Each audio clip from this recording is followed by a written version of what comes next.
Depuis le conflit France-Mali, je deviens de plus en plus susceptible. Et je trouve qu'il y a plein de choses louches. Par exemple, la semaine dernière, je reçois un courrier de la CAF me disant comme quoi ils arrêtaient mes allocations. Ils coupaient mes allocations.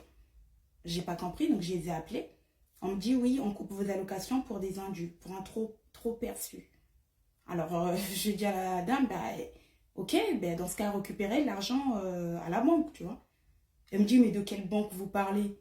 Bah, madame, logique, la Banque de France, où se trouve le trois quarts de la richesse des Africains.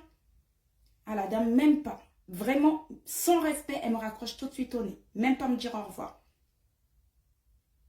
Et puis, il y a ma copine aussi, Aïssatou, qui a reçu un courrier. Enfin, en ce moment, il y a tout qui part en cacahuète.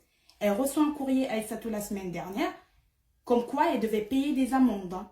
Des amendes, et puis c'était, voilà, il fallait payer tout de suite et pas dans 2 semaines, quoi. Des amendes forfaitaires pour stationnement gênant. Alors qu'elle n'a même pas de voiture. Je vous dis que la France part en cacahuète. Et je ne comprends pas. La France a besoin de l'Afrique. Finalement, on se rend compte qu'il y a beaucoup d'argent. Il y a beaucoup de richesses africaines qui se trouvent dans les poches. Hein? Dans les poches de la France, de l'Europe, du Belgique.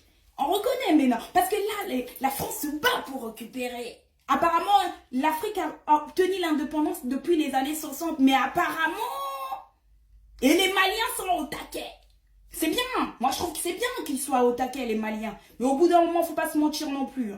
Parce que si ce n'est pas la France qui met le trois quarts de l'argent dans les poches, ça sera un président. Donc, au bout d'un moment, c'est pas vraiment ça. Cet argent-là ne partira pas forcément dans l'État, dans les poches des Africains ou pour contribuer à la pauvreté des Africains. Donc, au bout d'un moment, de toute façon, il y en a toujours un qui en met plein les poches. Hein.